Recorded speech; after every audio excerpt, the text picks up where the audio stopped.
Hello and welcome back to Explain USA. You know, Washington, D.C. is a town that pretty much runs on a predictable schedule, but every once in a while, something happens that just throws everyone for a loop. And that's exactly what happened when First Lady Melania Trump walked out and made a surprise statement about Jeffrey Epstein. First Lady Melania Trump.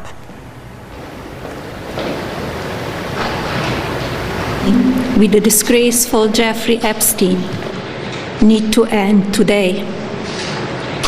The individuals lying about me are devoid of ethical standards, humility, and respect. I do not object to their ignorance, but rather I reject their mean-spirited attempts to defame my reputation. I never been friends with Epstein. Donald and I were invited to the same parties as Epstein from time to time, since overlapping in social circles is common in New York City and Palm Beach. To be clear, I never had a relationship with Epstein or his accomplice, Maxwell. My email reply to Maxwell cannot be categorized as anything more than casual correspondence. My polite reply to her email doesn't amount to anything more than a trivial note. I am not Epstein's victim. Epstein did not introduce me to Donald Trump. I met my husband by chance at a New York City party in 1998. This initial encounter with my husband is documented in detail in my book, Melania. The first time I crossed paths with Epstein was in the year 2000 at an event Donald and I attended together. At the time, I had never met Epstein and had no knowledge of his criminal undertakings. Numerous fake images and statements about Epstein and me have been circulating on social media for years now. Be cautious about what you believe. These images and stories are completely false. I'm not a witness or a named witness in connection with any of Epstein's crimes.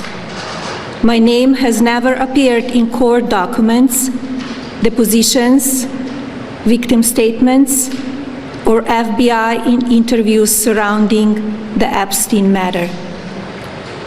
I have never had any knowledge of Epstein's abuse of his victims. I was never involved in any capacity. I was not a participant, was never on Epstein's plane, and never visited his private island. I have never been legally accused or convinced of a crime in connection with Epstein's sex trafficking, abuse of minors, and other repulsive behavior. The false smears about me from mean-spirited and politically motivated individuals and entities looking to cause damage to my good name, to gain financially and climb politically, must stop. My attorneys and I have fought these unfounded and baseless lies with success and will continue to maintain my sound reputation without hesitation.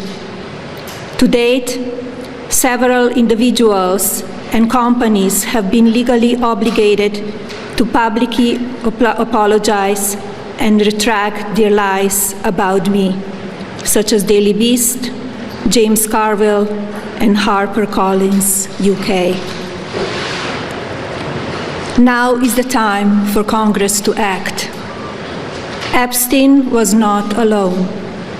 Several prominent male executives resigned from their powerful positions after this matter became widely politicized. Of course, this doesn't amount to guilt, but we still must work openly and transparently to uncover the truth.